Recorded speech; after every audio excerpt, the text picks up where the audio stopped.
is awkward. Let's talk about the new moon in Virgo. Pre-eclipse season, squaring off with Uranus in Gemini. Hello and welcome. If you're new here, my name is Misty and I am the host of the Queen Rising podcast, where we weave health and wellness, astrology, and alignment and help you step into more alignment and more confidence.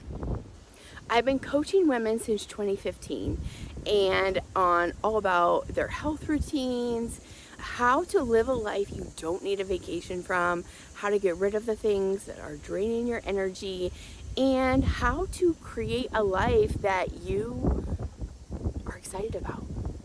And today we're going to talk about the new moon. But before we get into that, you're probably wondering, I'm in a very different setup than normal. There's some things going on in my life and I'm going to share them because you may be going through the same things and they are relevant to this new moon. So I recently let go of the duplex that I was paying for. I was paying an astronomical amount of money and it was strangling me. It was strangling me where I didn't have a lot of funds for anything else. And I realized this isn't what I want. I want to live life. And if I am spending all of my money and all of my resources just for a roof over my head, everything else is a struggle when it shouldn't be. And so I made the conscious decision to let go of the place I was living. And so I'm in limbo a little bit. I have my stuff in storage and I'm staying with my dad. And my dad's house is not aesthetically pleasing.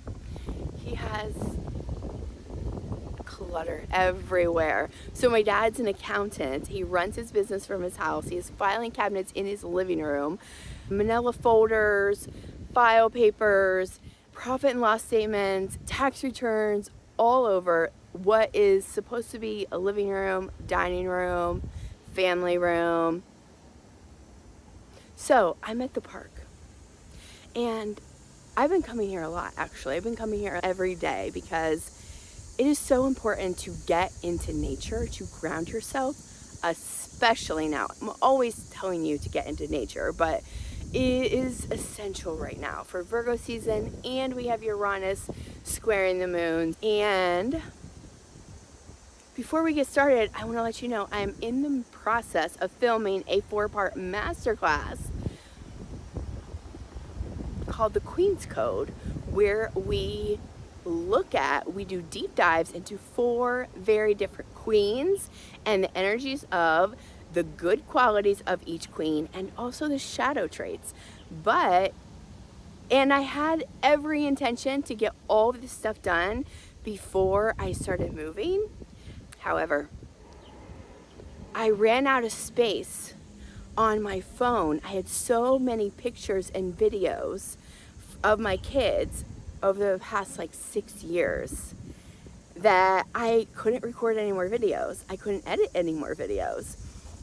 And so I spent the past 3 days clearing out my phone. I'm not done yet, but I have gotten it down I've wiped out over 2,500 photos and 5 years of memories, and I still don't have a lot of storage on my phone. Actually, I had to start deleting apps from my phone just to make space so I could get this video done and out. So what I'm trying to say, if you want to come into the Queen's Code, it's part done, and you can enjoy masterclass number 1, and 2, 3, and 4 are going to be on the way. So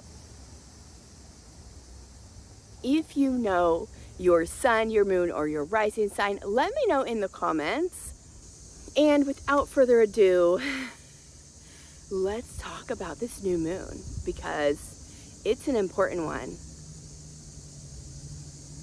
So the new moon is taking place on August 23rd at 2:05 a.m. and I am currently recording this later in the afternoon. So same day as the new moon, and I'm trying something new. I recently heard an astrologer say it was important to set your new intentions after the new moon and not before, because before we are in endings, and then the new moon brings new beginnings. So I thought it worked out perfectly that I couldn't record this video, even though it was incredibly frustrating. I am looking to the bright side of things and knowing that everything happens for a reason and it all ends up working out. So, new moons bring new beginnings. I did a deep dive on how to manifest with the moon back a couple months ago, and I will link that video below, manifesting with the moon. And in there we talked about the 4 main moon phases, and the first one is the new moon, and it is a dark period, meaning you can't really see the moon in the sky. It's still there though, and it is a point of reflection and going within, utilizing your intuition, because you can't really see what you can't see. The new moon is about planting seeds of new beginnings. And Virgo is an earth sign. And so in the Queen's Code that I'm doing right now, we are deep diving into one queen each day. And the second day we're talking about the Queen of Earth, which is the energy of Taurus, Virgo, Capricorn. And so some of those themes are going to apply. So if you hear something here you know you need to work on even more, I would highly recommend you dive into the Queen's Code, and it is a free 4-part masterclass. There are worksheets and videos, and it will really help you embody more of this Virgo energy. So themes of Virgo are, it's an earth sign, so it's very grounded, connected to the earth. Virgo is a sign that's connected to our daily routines or rituals. Now, this could be your work, this could be your health and wellness routines, it could be your domestic duties, pets. Virgos like things to be tidy, neat, not overcomplicated. Virgo is a sign about like trimming off the fat, trimming off the excess. We just came out of summer, we're going into fall. This is the last season, the last like new moon before we go into fall. And it is a little bit about decluttering, purifying, like just simplifying life, because we don't need all the excess that we had in Leo season. Leo is extra, we know that, but Virgo is, do we really need all that? So themes around decluttering, simplifying your life, understanding what's draining your energy, anything around organization. Virgo loves a good calendar system, a tracker, a checklist, like getting things done and doing the things that need to get done. Virgo's also about being of service. So figuring out what you came here to do and how you can be of service to the world. Utilizing gifts and talents you already possess and how you can help others with that service. Now, this is the first new moon of the year, and we have another one in about 30 days, 28 days probably. This new moon is at 0 degrees of Virgo, and the next new moon is at 29 degrees of Virgo. So we're at the beginning, and then we will have another at the end. Now, the next new moon in Virgo is all about, it's an eclipse. So it's very much about change and letting go. And so this new moon is a little bit of a preview of what's going to happen with that new moon. But this is a chance to really get clear on what you need to let go of. Like I said, decluttering your physical space, your digital space. all of that. And because this is a 0-degree new moon, there are 30 degrees in every sign, and it goes from 0 to 29 degrees. So 0 is the first degree in the sign. And so it's another sign of planting seeds and new beginnings. But also, we know we can't start something new unless we get rid of the old. So it's a little bit of both. And we can think of the 0 degrees as we're learning something new. This is like the baby Virgo who is, I really don't know what I'm doing. I'm not familiar with Virgo energy.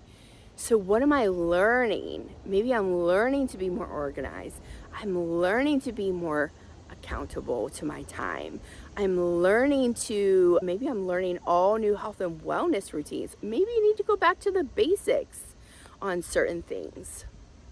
So also in this new moon, it is squaring off with Uranus in Gemini.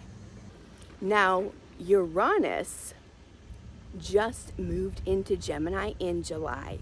So this is a new energy for us. In my Align to Thrive workshop, which is free, I really deep dive into Uranus in Gemini, and it's a big deal this year. Uranus only changes signs about every 8 years, 7 to 8 years, and it's been in Taurus since 2018. So you can look back on your life and what has changed since 2018. Maybe a lot. And we look at your natal birth chart to personalize this. However, I just want you to think about Uranus is a planet of change, revolution, innovation. It is like invention, doing something new. And in Gemini rules communication. Gemini is a sign of a multitasker. Air sign has to do with communication, new ideas, brainstorming, new ways of thinking. And so one common theme I talked about in the Align to Thrive workshop was AI. Because we have Pluto in Aquarius, and Pluto is a planet of rebirth. And Aquarius is an air sign, again, about themes of technology and innovation, doing things differently, thinking outside the box. And then we have Uranus in Gemini, which also rules communication, which also rules technology. So we are going to see huge upticks in AI and the use of it. And I think it's going to really change how we are communicating with others. It's really going to change how we live our life. So one of the things I've been working with AI for a couple months in several ways, but mostly the big way I've been using it is brainstorming different ideas of podcast episodes I can bring you. And I also have used it to understand how much protein I need to be eating every day, how to track my time better. My kids I have 3 different kids. They're all in different activities. Whenever I have them and they're not with their dad, during the week, we are just like on the road for 3 to 4 hours a day, like taking them from one activity to the next. And so I mapped out with ChatGPT on how can I maximize my time, knowing these are my time constraints, these are my responsibilities. And since I am staying with my dad, and I can't really take a lot of photos and videos in his house because, again, we already talked about his house. There's just things everywhere. The lighting is really poor also. It's not a really good place to do video or photos. So right now I'm creating hyper realistic photos and videos of me that look and feel like me and capture my energy, on how I can utilize those in my social media posts just to make my life easier. And so I want you to think about embrace AI as like, how can this make my life easier? We already talked about Virgo energy. It's about daily systems and routines and simplifying. You can use AI to help you come up with a meal plan, help you come with a grocery list, recipe ideas. Like, there are so many things you could use that we used to go to Google for, but now we're able to get things so much faster and more precise. It's not just general information. You can put in like your time constraints, like I did with my time. If you have dietary restrictions, you can put in ChatGPT, yeah, I need a meal plan, but also I can't eat dairy or I can't have gluten, and ChatGPT will customize a meal plan just for you. Okay, so let's talk about themes. We talked a little bit about it, but we'll go through it. Health and wellness is a big one. Virgo energy rules routines, but it also rules the gut. Every sign rules a different part of your body. And this is something that we're going to go into deeper in my Sacred Alignment Society. If you're not familiar with me, I used to run weight loss challenges, and all the women loved it. They would always tell me, like, why does this have to end? I'm just starting to see progress.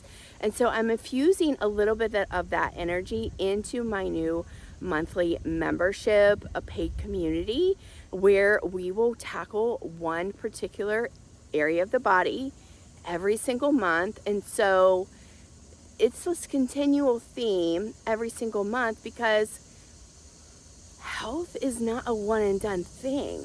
It's constant. You're always looking at different ways you can improvise, different ways you can improve. And there's so many parts of the body, there's so many elements of health that we can dive into. So just a little bit on that. So I would highly recommend you looking at your health and daily routines and figure out what needs purified. And that's the second theme of this Virgo season, is purification. Like, how can you simplify? What can you declutter? Your physical clutter, your emotional clutter, your digital clutter. Like, I had to clear out my photos on my phone. And I'm going through a similar process in the physical. As I moved, I have everything in storage, and I didn't get to go through the things as much as I would have liked before I moved. So when those things come out of storage, I'll be like really looking at what needs to go and what can stay. With the Uranus and Gemini, we're bringing in innovation and adaptability. Where do you need to adapt? What isn't working anymore, and how can we innovate? How can we think of new ways of doing things? There's so much coming out. AI is changing on a daily, weekly basis. It's impossible to even keep up. It's so fast. There's so many apps that can help you in every single area of your life. For instance, one of the health and wellness company that I'm associated with just acquired another company, and they're going to be, this is something I've been talking about for years, but it's really finally happening, is they're going to have DNA kits that can customize your nutrition. It can identify where you have nutritional gaps and how to customize your supplementation, because we're all different and we all need different things. What I need, it may not be what you need. And there's all kinds of health stuff coming out with, you can customize things based on your DNA, based on your unique labs. And I touched on this a little bit, but Earth sign is, and this is what we go through in the Queen of Earth, in the Queen's Code. But Earth sign is all about being grounded in your self-worth, grounded in your abundance, feeling worthy as you are. So I highly recommend you do some decluttering. Digital, physical, emotional, What beliefs are not serving you? Creating a sacred space, because Virgo energy loves a clean and tidy space. And I feel like I've talked about this before, but physical clutter has such an impact on our daily energy sources. It has been proven that people who live in a clutter-free environment are better at sticking to a meal plan. They are better at sticking to a workout plan, because all that physical clutter, it fogs up your energy. It clogs up your energy. And it's been proven people who have a clutter-free kitchen are more likely to want to cook healthier meals. If you don't have all that clutter that's making you sluggish in your energy, you're more likely to want to go take a walk or get your workout in. Journaling is a really good thing to do with this Virgo moon, because Virgo is ruled by Mercury, which is a sign of communication, writing, speaking. So getting your thoughts out into paper, thinking of your movement as medicine. And I know a lot of the women that I work with, they come to me like, I don't like to work out, but what if you thought about movement as medicine? And this could be gentle movement, going for a walk, getting into nature, going for a hike, doing some light yoga, some stretching, and learning to say no to the things that are draining your energy. So I have some journal prompts for you. So you can get out a piece of paper, and I am going to give you some journal prompts, and you can always rewind and come back to this, but I would love it if you did some reflection. Where in my life do I still feel the need to be perfect? How can I practice self-compassion as I make progress towards my goals? Which daily routines support my highest energy and alignment? What small shift in my health and wellness routines will create a ripple effect? Where am I overcomplicating things and I need to simplify? If I could detox one part of my life, where would I start? Where am I craving more freedom and flexibility in my daily life? What outdated structures, beliefs, or routines am I ready to break free from? And if you love this, I would love if you join the Sacred Alignment Society. We work with the new moon and the full moon every single month. We have health topics we do workshops on, and also we have a group sister call with the full moon, which we do have a full moon coming up in September. So I would love it if you join. And right now you can still get in at the early bird price. And till next time, over the next couple weeks, you can look for more podcasts and more episodes talking about confidence and abundance.